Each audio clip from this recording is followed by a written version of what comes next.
evening, idiot. Hey.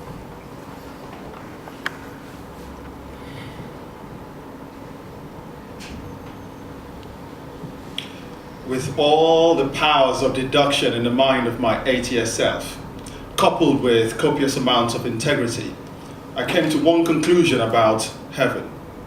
What I deduced reduced my mountaintop excitement to a mole of passive interest. So like a mole, I burrowed into my mind, trying to find borrowed lies and misconceptions about this place. I concluded that heaven was weird.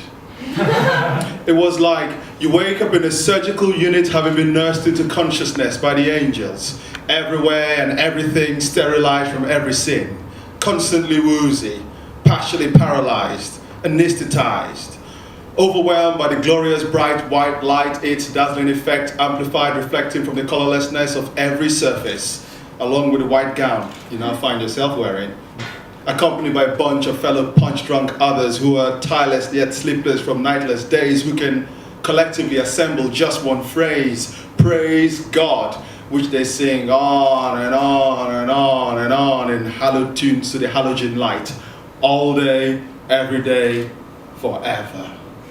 You can guarantee no youngster my age will lend any amount of enthusiasm to such a prospect. And I couldn't care much for God's humdrum heaven. I had my own ideas, my other likes. Above all, I figured what I really wanted were these biscuits. They usually sat enthroned in blazing glory at the heart of my paradise, the roadside store on the other side.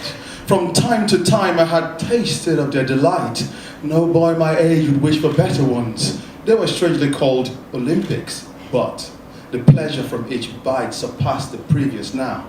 Multiply my incremental enjoyment by eternity and it will equal heaven.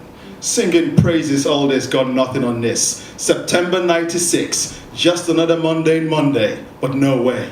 A bigger brother bought biscuit box before me, arms flapped wide open, welcoming me into an eternal confectionery connection, with hypnotizing melody of rustling packaging, leading me down layer after layer of brown buttery squares. And oh, the union was timeless.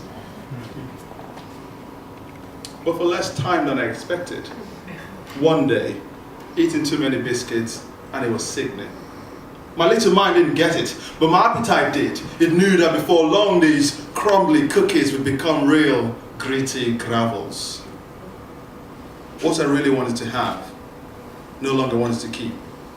The product of my wishes, not what I desired to reap. It was a snare, yet clothed itself in my fantasy, in disguise as ecstasy, and gained the ascendancy. The extrapolation of my vain thoughts into infinity wasn't heaven at all. It was. Thanks.